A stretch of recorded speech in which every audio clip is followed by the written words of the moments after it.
तीनों रहे गवाह।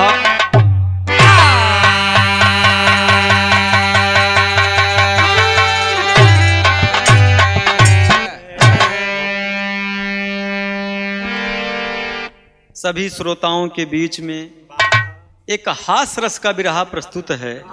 एकदम आप लोटपोट मस्त हो जाएंगे और एक नसीहत भी आपको मिलेगी। बड़ी बढ़िया कहानी प्रस्तुत बा। तीन दोस्त हैं दोस्त, एक ही यादव जी, एक ही पंडित जी और एक ही धोबी जी।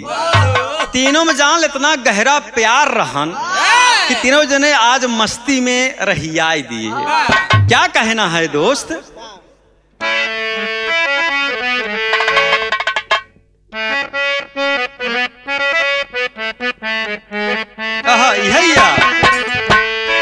कि पायल की झनकार रसते रसते ढूंढूं तेरा प्यार रसते रसते। पायल की झनकार रसते रसते ढूंढूं तेरा प्यार रसते रसते। पायल की झनकार रसते रसते ढूंढूं तेरा प्यार रसते रसते। लेकिन ये तीनों दोस्त आज ही भाव में रहियाई दिए। कहीं चलते हैं, कहीं घूम के आते हैं। क्या कहना है दोस्त? तीनों चले सिधार रस्ते रस्ते पहुंचे राजा द्वार हंसते हंसते।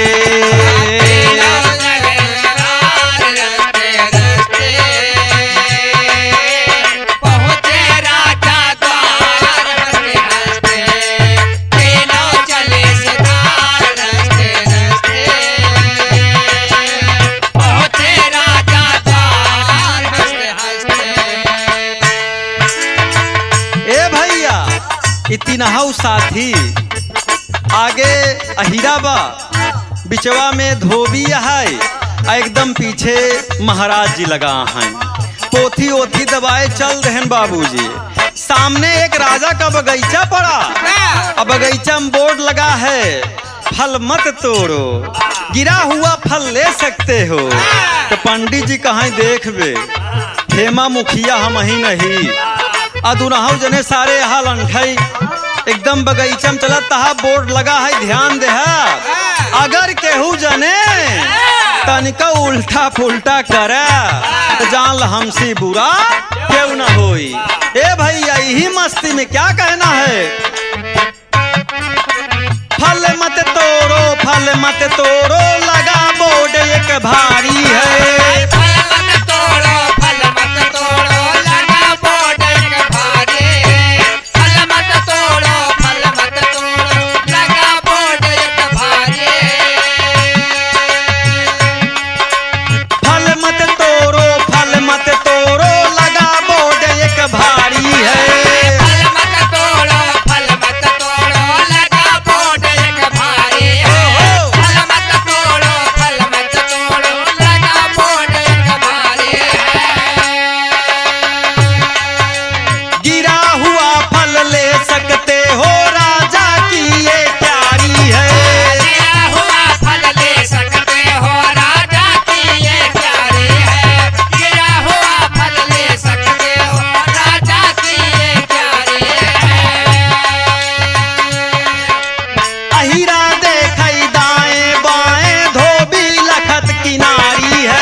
पंडित देखई ऊपर लटकई लगा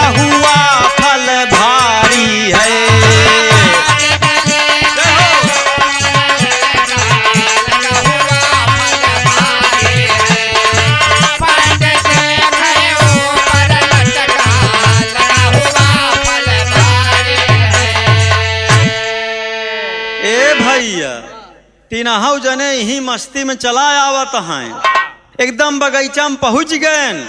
राजा कुल बोर्ड लगवाई दे यहाँ कि ए भैया हरे आइए वन में घूमो, कोनो दिक्कत ना आइबे, गिरा हुआ फल ले भी सकते हो, लेकिन अगर एक फल तोड़ा तो जान ला ठीक। अब महाराज जी है समझावत हैं कि देख बे तो यही रहे, बड़ा उल्टा पुल्टा होते, और देख बे धोबी तई धोई वाला काम करत थे, तहु बड़ा उल्टे पुल्टा रहा थे। देख बोर्ड लगा बा, हम पढ़ा लिखा महाराज मनाइए ही, एकदम सिस्टम से चल बगीचा में, अगर सारे हरे केहू जने गलती करे तो हमसे बुरा क्यों न होई।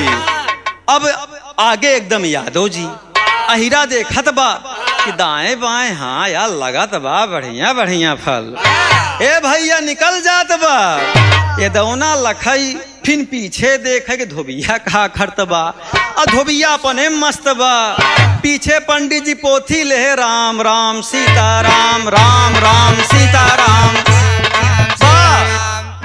यही भजने मस्त हैं। तो हीरा के खिल लीची देखा, क्या कहना है बाबूजी टेरी के भाव में।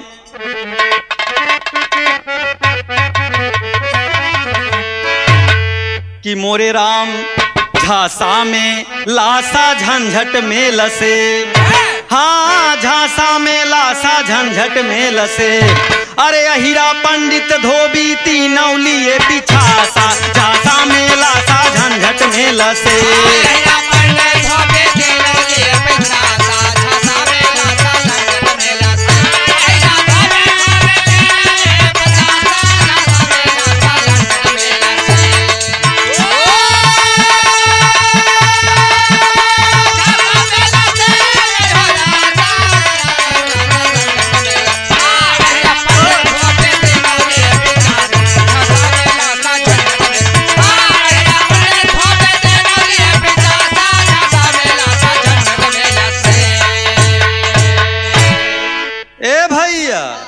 पंडित महाराज एकदम भजन में मस्त हैं, धोबी बीचों बीच, यादव जी आगे। अब यादव का मन लहकत बदाएं बाएं कि फल तो लगा बा तमाम बढ़िया बढ़िया, एक आठ लहा ले का जान बही धोबी जी, अब का जान बही पंडित जी। पंडित अपने भजन में मस्त हैं, खतरा बा ये धोबियवा से। हे भैया यादव लखत हैं दाएं बाएं, इतने में धोबिया महाराज का खोद दे कि महाराज कहन का भवे, कहन देख एकदम भजन चलत रही सारे हमार, मारा वो भी धोबी के जात हमका खराब कई दे है, जगाई दे है, हाँ राम से मिले वाला रहे जान ला, एकदम मिसकाल पहुंच गए रहे मार के, सारे मार ध्यान भटकाई दे है, का बताई तो का। कहन का बे धोबी, कहन यादव का मन बस में ना आइबा, ये दाएं बाएं लखत हैं कैसे। बाबूजी पंडित जी लगन समझावे, सुन बे सबका रास्ता में समझा यही, सारे हरे केहू जने गलती जिन करा, बगीचा देखा घूमा टहरा, गिरा हुआ फल लई ले, लेकिन केहू जने फल तोड़े ना। हे भैया पंडित जी क्या कहते उड़ान के भाव में,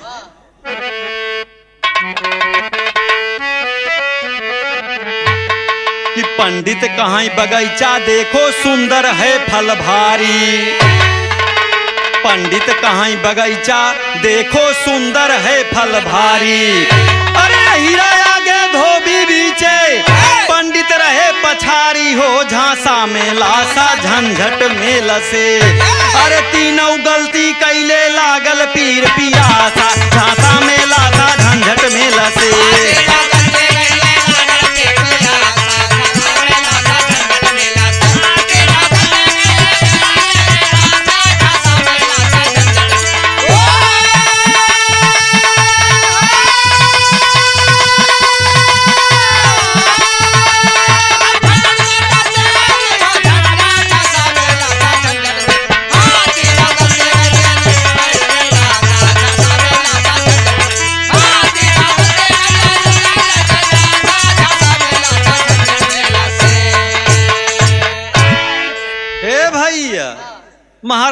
समझाए बुझाए के फिर अपने ध्यान में मग्न हो गए और हियाई देन के चलते रहो चलते रहो।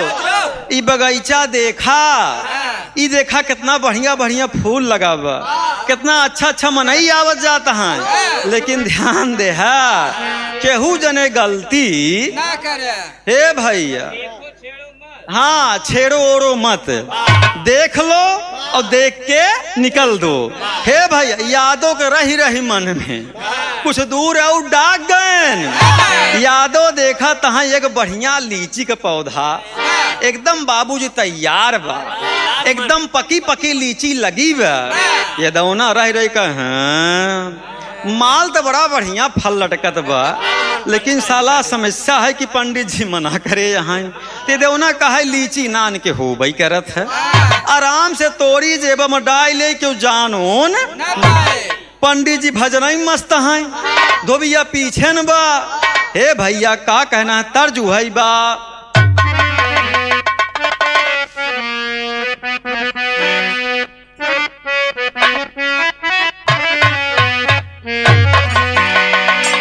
देखा राकेश भैया, ये सब खाटी गीत है, माटी गीत है, पुरनिया हमार गायन हमहू सब गाई थी और सबका कही थी गावई चाहिए। इ नईकी छुछुई पटाखा में कोनो दम नाई भाई। देखा माटी की कितना प्यारा गीत है, माँ बहन बेटिया कोई भी सुने, ऐसी कोई बात ही आपको नहीं मिलेगी जिससे आपको शर्मिंदगी महसूस हो। बाबूजी क्या कहना है,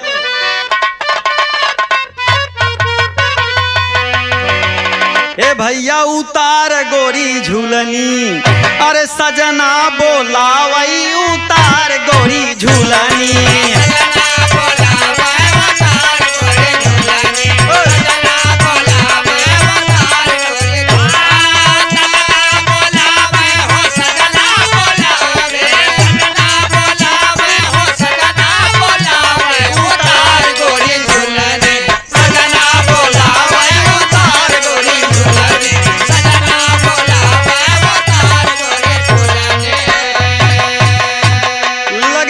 मास्टर हे भैया, यादव जी एकदम फुल मस्ती में लीची देखा तहाँ एकदम पकी लटकत बा। यादव कहन का जान पाई धोबियवा, का जान पाई ये पंडित जी आगे ही आराम से लहाई ले। हो जी का कहना है, देखान ये गोलीची, देखान ये गोलीची, यादव लिए खींची, देखान ये गोलीची।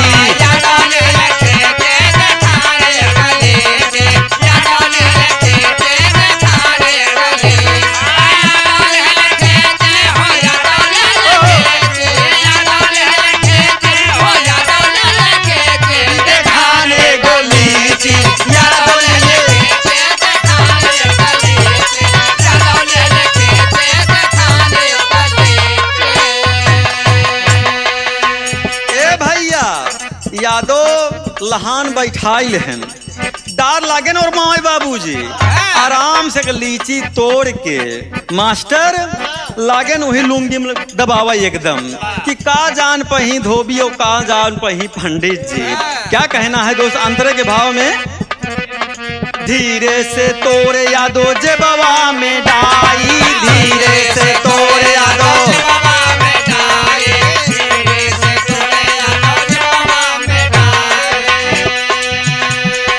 धोबी लखत रहा दिहले बताई, धोबी लखत रहा।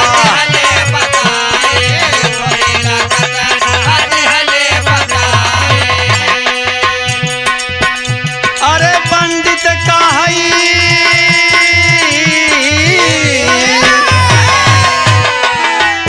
अरे पंडित कहई सारे मार होई बीची, देखाने गोलीची, या गोली खींची, देखाने गोलीची।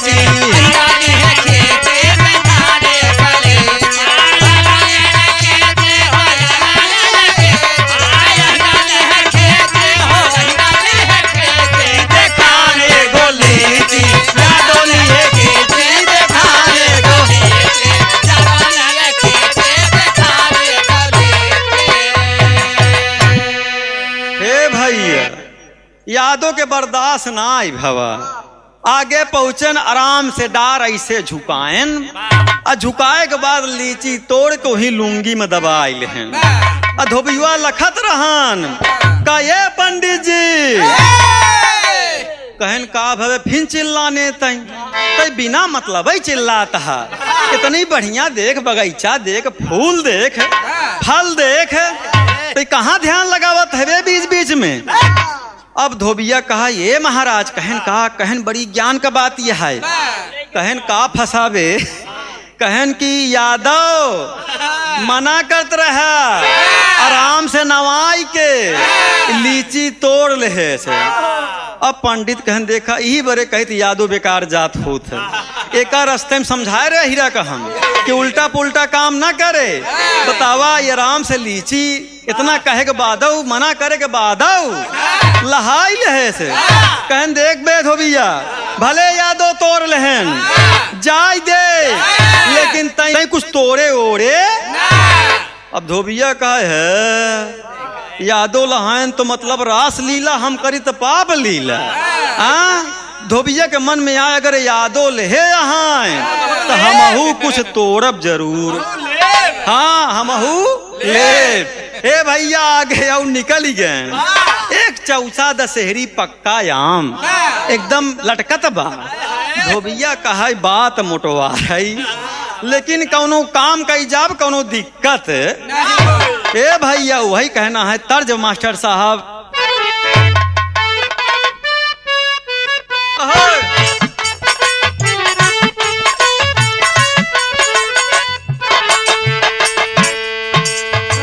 धर्मेंद्र भैया ये सब पहले गांव में मतारी बहन गावत रही।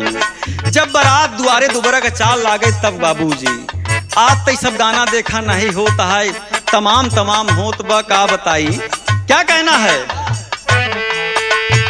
माई कहाँ की बेटी निंगरे बियाह बइयो बपई कहाँ की बड़ी दूर हो।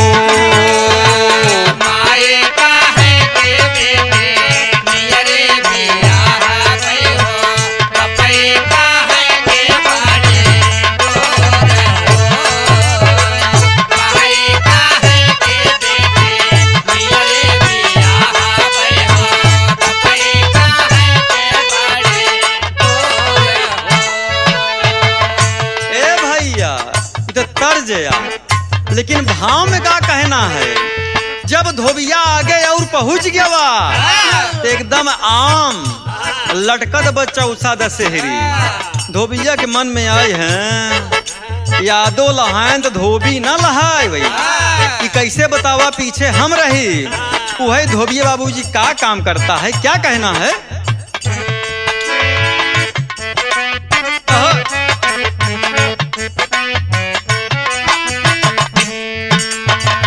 अमवा का चिकन पाती चौसा दशहरी थाती। अमवा का चिकन पाती चौसा दशहरी थाती। धोबी तोरई डरिया नावाई जी।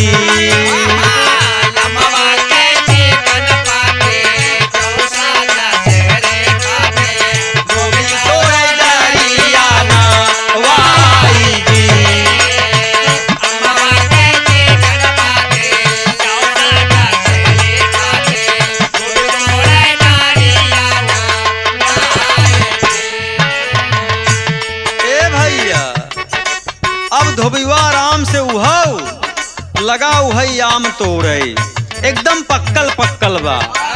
आराम से बाबूजी का काम कर तोड़े के बाद अब यादव देखत बसारी हऊ लई ले सब बतावा का करी हम। और जी का कहना है। लुंगी में लिया छुपाई देखई पंडित खिसियाई। लुंगी में लिया छुपाई देखई पंडित खिसियाई। टूटी आज टांगारी तो हार जी।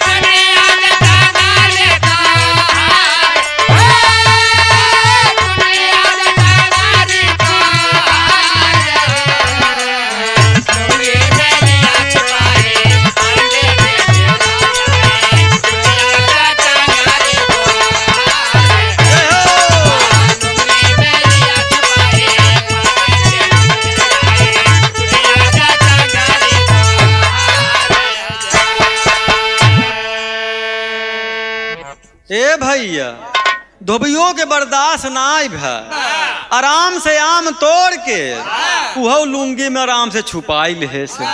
अब अहिरा कहे देखे हम तोड़े तो बताई दे रहन पंडित जी का, अपना लहान तो हम के का बताई। वही कहा ये महाराज, महाराज कहन सारे तुहन पगल यहाँ खावे, बार बार ध्यान हमार खराब कई देता है। जान एकदम राम के पास पहुंचे वाला रही थी, जैसे मिसकाल मार एकदम तैयार हुई थी, तुरंत सारे अपन मिसकाल मार दे थे। कहन अब का भवे, कहन देखा महाराज धोबी जी एनहू लई लेहन, कहन एक आ लेहन, कहन आम तो पंडित जी लागेन सोचे ये सारन बड़ा खराब हैं यार, इनका सारे नाको हम दोस्ती यारी करें इनसे, बिना मतलब के इनका अपन साथी बनाई ले है। बतावा बोर्ड लगा है, बगिया देखा था और लगा है कि फल मत तोड़ो, इतना रास्ते में समझाए, लेकिन सार पहले अहिर शुरुआत करे धोबिया लहाई ले है से। तो पंडित जी सोचता है कि हम कहे पीछे रही, हमहू कुछ लहाई, भाई पद का पद ना कहा तो पद रोवत है। हे भैया पंडित जी कुछ आगे और बढ़ गए, आगे देखा तहां एक छान छाई है, छानी के ऊपर बड़ा के कोहरा एकदम जाने ले एकदम तैयार बा। पंडित के मन में आई कि हमरे बरे यही ठीक परी। हे भैया का कहना है, वही कहन सुना, यादव लहन ठीक करन, धोबी लहन वह ठीक करन, तो पंडित ले ही तबई ठीक होई। हे भैया वही कोहरा देखान, अब पंडित जी अपन निकाल लेहन बाबूजी गमछाऊ है। क्या कहना है तर्जबा,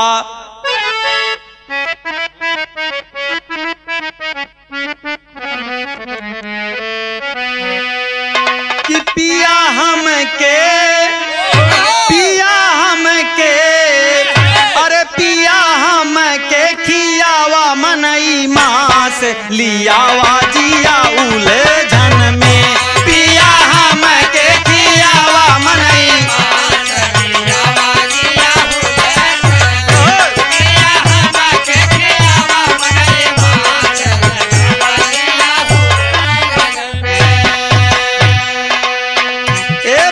लेकिन इसी भाव में ए महाराज जी गमछा बिछाई देहन, कोहरा तोड़ लेहन, कन ए दौना बे, ए धोबिया बे तनी एका बनवाई दे। क्या कहना है दोस्त, पंडित गाँव में छा में, पंडित गाँव में छा में, पंडित गाँव में छा में कोहरा गठियाई, चले हैं तीनों मस्ती में।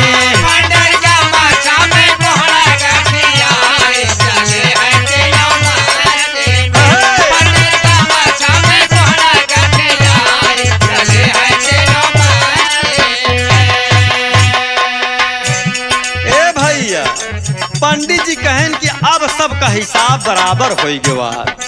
यादो लीची लेहन, धोबिया साराम लहाए, तो महाराज कोहरा गठिया लेहन, कहन अब कौनो दिक्कत नाई भैया, आगे चला जाता है, राजा की तरफ एकदम चला जाता है, और दरबारी वहीं पहरा देता है। क्या कहना है दोस्त,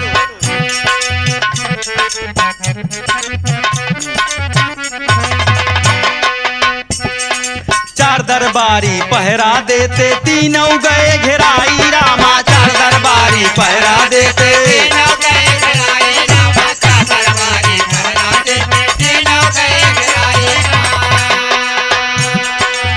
ए भैया जब चारों दरबारी घेर लहन, कहन दिखाओ तुम सब क्या लिए हो, तो पंडित कहा यही सार अगर ना तोड़े होते तो का करे, धोबीवा तोड़त, का करई हम ही तोड़ी थे।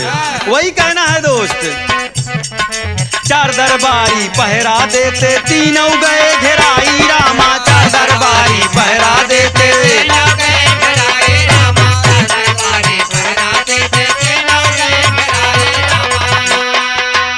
पंडित कहाँ यहीरा, पंडित कहाँ यहीरा, पंडित कहाँ यहीरा, दिहल फसाई, चले हैं तीनों मस्ती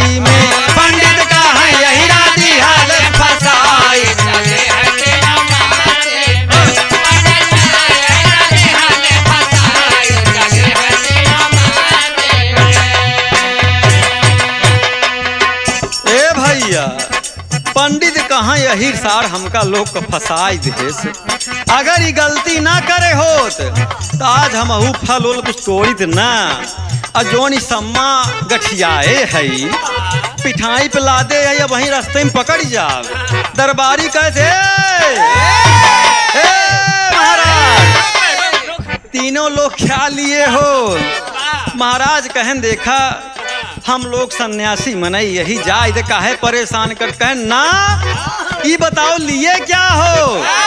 कहन कुछ नहीं रास्ता में आवत रहे वही गिरा उड़ा पाए उठाई ले है। कहन नहीं तो हाल लोग का पहले चेक होई तुम लोग लिए क्या हो? दरबारी बाबूजी पकड़ लिए वहीं पर तो पहले लगा नंबर यादव जी का। कहन चेक कराओ क्या लिए हो? तो यादव सोचत है हमार तो नान के है यही बे कौनो दिक्कत नीलेश कौनो दिक्कत? धोबिया कहा यार मोर एकदम चौसा दस हिरी बा जैसे फोड़ा फुंसी भाई बे हम तो फंसी जाबे। पंडित जी कहा सारे तबो तो रहन का ठीक है सारे मेन गति मोर है सारे समय कोहरा बतावा हम कहाँ छुपाऊ? ए भैया दरबारी एक कौ नहीं मानन लागन चेक कराई तो यादव के पास भैया चांद लीची पान एकदम ताजा फल तोड़ा गया है। लगा नंबर धोबिया का। धोबिया का चेक करन कहन काल है यहाँ पे। धोबिया कहा महाराज सरकार गरीब मनई यही कुछ नहीं। कहन ये क्या दबाया है बे नीचे लुंगी के? कहन सरकार हमारे फोड़ा फुंसी भाई वे है। कहन सारे ढेर बाढ़ के बाबा। अब पंडित जी डर का मारा खड़े बाप रे बाप हमार का हाल हो आज भगवान आई जाना अरे के चक्कर में बिना मतलब ही फंसाई। हे भैया सिपाही हाथ डाई देहन धोबी का आम निकाल लेहन और देखा तहा आम से बाबूजी बहत यह एकदम चोपी बहत यह जान ला। कहन बस बस ताजा फल सारा यह तोड़े बा चल साइड में। अब पंडित कहत है सारे असली गथ्य मोर बा। अब बतावा हम का काम करी? पंडित कुछ समझिन नहीं आए वही कोहरा निकालेन पिठाई से धोती के नीचे लुकाई लेहन। कहन महाराज तू का ले यहाँ? कहन ए सरकार भाई का बताई यजमानी का देव तोहार फ्री में पैसा वैसा ना ले बई। कहन निचवा का लुकावत हा जहाँ धोतिया पहने यहाँ। कहन ई निचवा का लटकाए यहाँ? कहन जाना भैया? कहन का? कहन हमरे हाइड्रोसील भैया हाइड्रोसील भैया। कहन ढेर बाढ़ गई बा। कहन महाराज एकर कराई दे होते। कहन विचार करते ही तैयारी में बाटे यही फगुनाटे पहुंच जा भाई। हाँ वे भैया ले कहीं सदरबारी कहे ना इतनी बड़ी कहाँ हाइड्रोसील होत है। हमारे यहाँ तमाम मनाई के भाई रही एकदम समय। कहन ना पंडित जी पक्का कुछ ले है यहाँ? कहन ना जमान कुछ ना ले है हमका जाय देते लड़किया घरे रख लखत है परेशान है। कहन ना बिना चेक करे ए भैया चांद बिना चेक करे हाँ बिना टोए कि तुम्हारी हाइड्रोसील कितनी बाढ़ी है हम तो का जाय ओए ना दे। सिपाही लई लेहन साइड में महाराज के नीचे हाथ डाल देहन और देखा तहा समय कोहरा। कहन देखो हाइड्रोसील इसके हुआ था। कहन का बताई तो का महाराज कथा सुनावत है राम राम का भक्त है यार बतावा समय चोरी करते रहा। कहन भैया जाय देते? कहन नहीं बिल्कुल नहीं सबका राजा के सामने पेशी हुई राजा के सामने पहुंच गए। तो क्या कहना है दोस्त? राजा अपनी सजा सुनाए तीनों खड़े समनवा रामा। राजा अपनी सजा सुनाए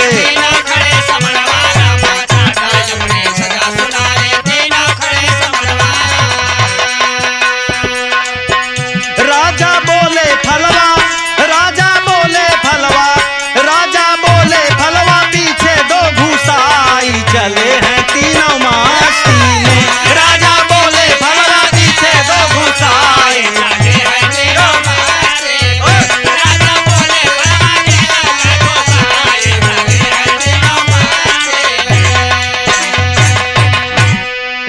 भैया राजा कम दिमागदार ना ही रहन। भैया धर्मेंद्र कहने एक काम करो, बताइए इनका अपराध क्या है।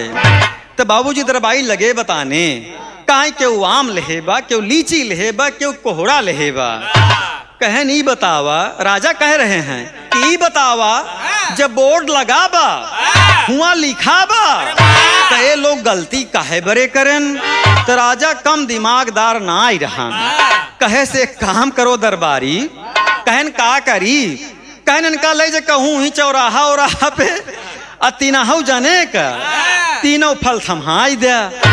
कहन कैसे महाराज। कहन मोहे के भले नहीं कहूँ और से इनके एकदम फिट कर दे।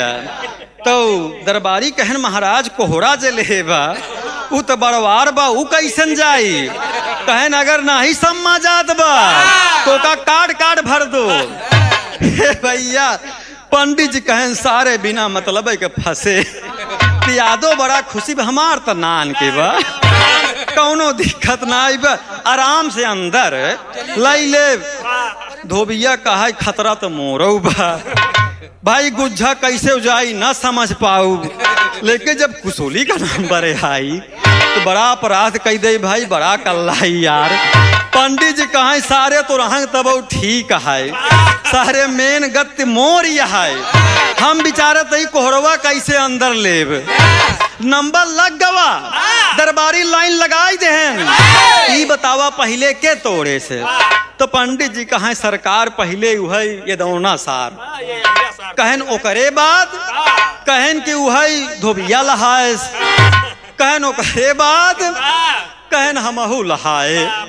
कहन समझ गए, यानी आपका नंबर पीछे आएगा एकदम लास्ट में। तो बाबूजी यादव जी आयन साइड में। बाबूजी क्या कहना है। तर्ज खाटी प्रयागराज उहै बा।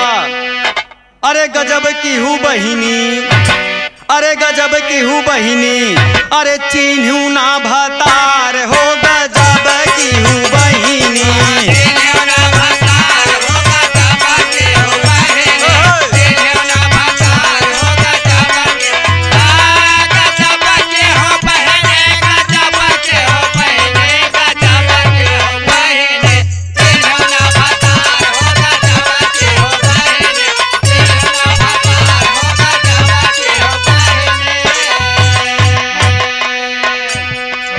मुस्किया जीन बाबू राम आधार ऐसे लहाई दें, बिना करताले के मार दें।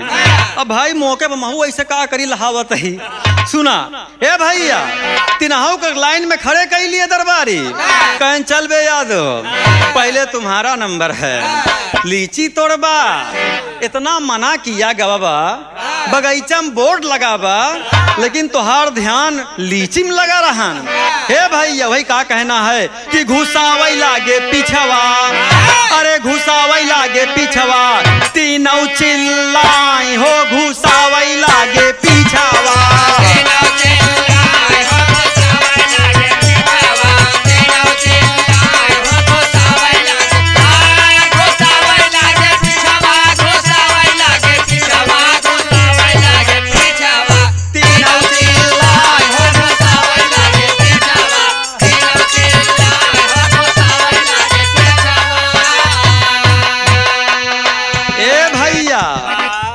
लाइन लगाए हैं जना कोनो प्रसादी बटती गया।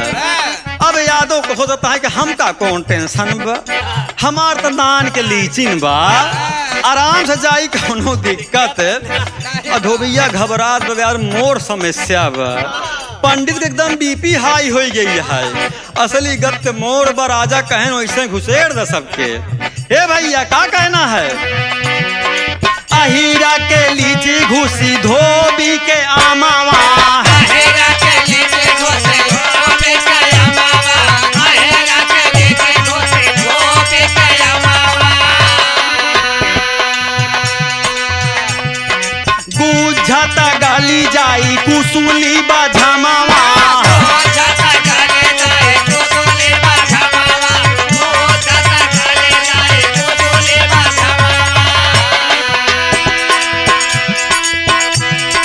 धोबिया हंस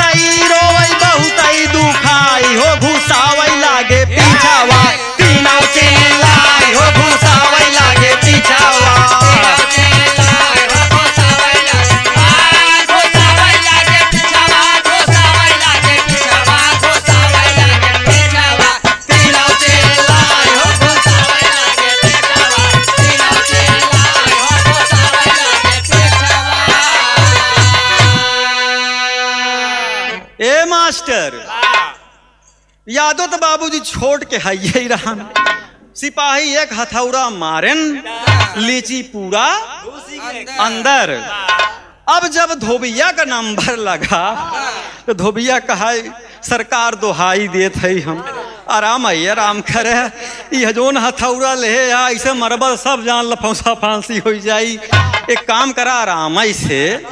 तो कहाँ चल सर साइड में। धोबिया बाबूजी मारन, एक हथौड़ा मारन आधा याम अंदर। जब आधा बजा धोबिया कहा था सरकार बहुत पिरात बा, हम का छोड़ देते। तो धोबिया हंसता बा रोता बा। सिपाही कहन बड़ा बदतमीज है साला, बताओ हंस भी रहा है रो भी रहा है।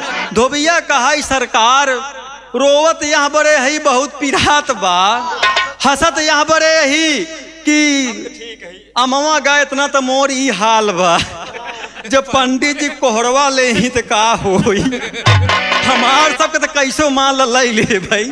असली गत हेमा पंडित जी के फंसी है। कहें सरकार ही बड़े हंसत ही और कौनो बात नहीं न। हे भैया कहें सरकार अब छोड़ देता, कहें नहीं पूरा अंदर लो, तनिको बाहर न रही। एक हथौड़ा और मारन पूरा अंदर, कुसली कुसली सब फिट हो गए। धोबिया कहा बड़ा पिरात बका बताई। अब पंडित जी कहन कसबे कहन के का भवा कैसे समझ में आई।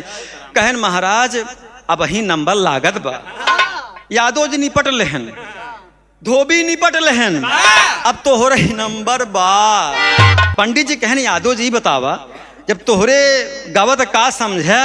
कहन महाराज कौनो दिक्कत नाई, आराम से ओखा लई ले। जब धोबिया कहन तोड़ बे, कहन जिन पूछा महाराज हमार तो बड़ी गति भाई। कहन का भा, कहन जब गुज्झा गा तो मुलायम रहन कौनो दिक्कत नाई भा, लेकिन जब कुसूली गई तो हम लागे सोचे रमोगा मर्जी अब ती बड़ी कल्लाई। हे भाई तब सारन रहम नाई करें जान ल महाराज, सारन ठोक ठाक के फिट कई देहन। अब पंडित के और बीपी बढ़ गई कि हमारा समय बा, अब कैसे जाई भगवान ही जाने। हे भैया कभी ने आल्हा का भाव दिया, अरे पंडित के पीछा वाघू सेरेला कोहरावा भैया।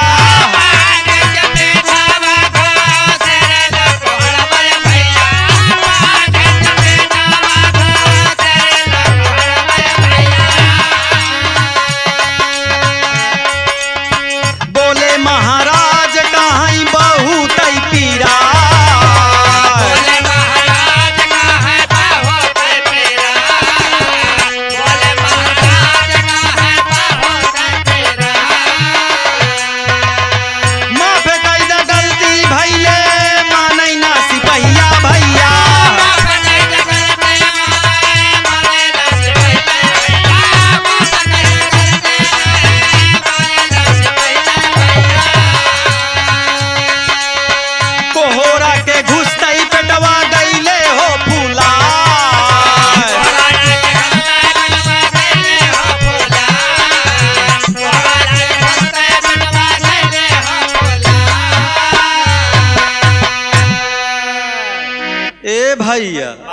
सिपाही लई लहन साइड में।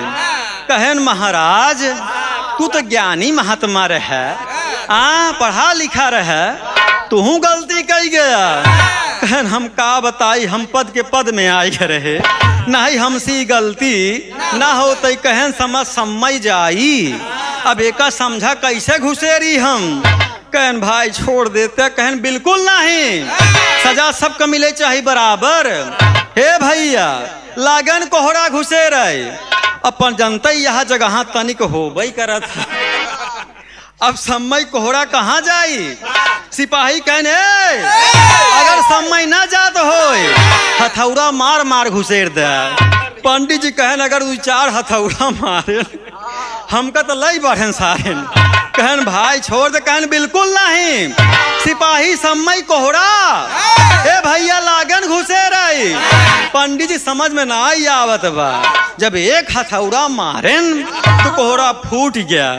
कहन सरकार अब बतावा का करी।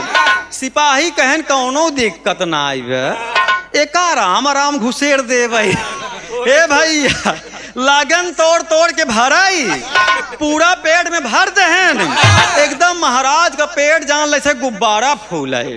अरे रमोख मर जी, अरे भैया बचावा हम मर जावे, ये सारे बड़ा उल्टा पुल्टा कई गया है। अब पंडित जी कैसी बतावें कि समय कोहरा पनास मंगलम किया गवा बा। ए भैया चलाएं बाबूजी, तो देखा शिक्षा मिलत है, दोस्ती यारी जरूरी है दोस्त, लेकिन ध्यान द ज्ञान ध्यान बहुत जरूरी है। अब देखा पढ़ा लिखा मनई होई के दो लोग मूर्ख इंसान थे, उन्हीं के चक्कर में बुद्धिमानों इंसान खराब हो गया। न यादो तोड़ते न धोबिया लेता, न पंडित के मन में लालच। तो जान ल भैया लालच बुरी बला है। कहूँ समाज में जा, ए भैया अगर कौनो चीज लिखा पढ़ा गवा बा तो उस बात को हम सबको मानना चाहिए दोस्त। तो ज्ञान का बात रही, बढ़िया बात रही। पंडित जी के पेट फूल ही आए, अब जाए के अस्पताल भर्ती हो गए। अब बतावा हिया तो मान लो सब जनता यहाँ तीनों जने कि हम का ले यही। अब हुआ का बता ही ढेर खाए रहे कि ढेर ढेकाल ले रहे जो इतना फूल ही आई गया। तो भैया देखा बढ़िया बात रही। एक हास रस का बिरहा आप सब सुनेंगे, आशा नहीं पूर्ण विश्वास है दोस्त आप सबको पसंद आएगा। अंतिम में क्या कहना बोझ दादा पंधारी के भाव है मास्टर साहब।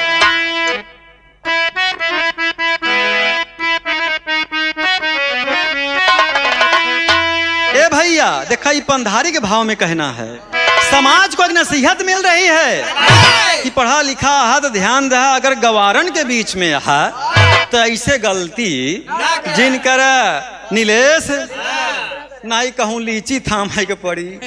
अब जनता यहाँ लीची मोहे से खाई जात है, राजा देखा था आम जनता यहाँ मोहे से गुज्जा गुज्जा अंदर कुसुली बहरे, लेकिन ध्यान दो वो पूरा समय खाए के पड़ा।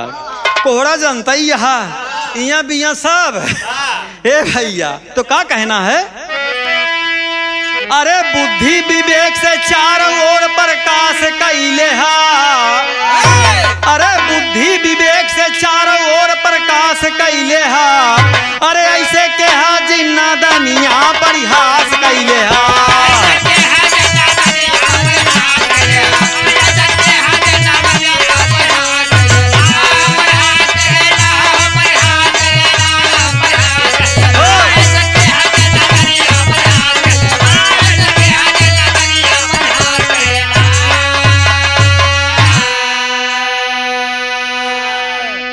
सच्चाई पे कायम रहना, हट नहीं करना, वरना एक दिन जीवन में सदा डरना।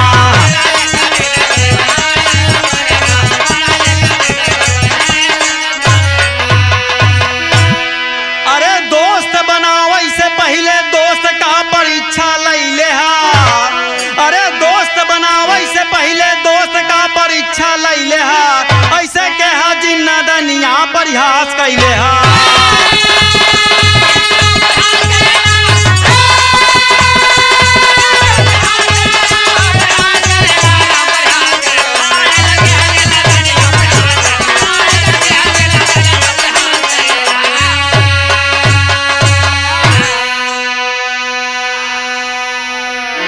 भैया देखा एक बढ़िया बात ज्ञान का बात, दोस्त पहले बनावे से पहले तनी ओका आजमाई ले है कि समाज में बैठे लाए बाकी। हमरे गुरु जी कहत रहन कहूँ कि बोलई बैठे जागई सोवई सबके सहूर चाहिए। ढेर लोग कभी बताई कहूँ समाज में बैठे नहीं औते कि कैसे हुआ बैठे चाहिए। नीलेश हाँ ज्ञान का बात ही है, ध्यान दे और जान ला समाज में कहाँ कैसे गावे चाहे और कब ना गावे चाहे, ये सब सहूर बहुत जरूरी है। और गंवार के बीच में रह तो कभू देखा जोन ऊ करी ओका समझाया, अगर ऊ ना मानता है तो जैसे करी वैसे भरी तोसी मतलब। हाँ तुहू जी ललचाया कि लगा कोहरा तोड़े वही। ध्यान दे बाबूजी बढ़िया बात रहा, एकदम हास रस का लोट पोट भी रहा। अंतिम में क्या कहना है, खानदान का परिचय है कि पंत छवि ज्ञान के सागर कविवर राम आधार। पंत छवि ज्ञान के सागर कविवर राम आधार। यह मिझूरा प्रयागराज से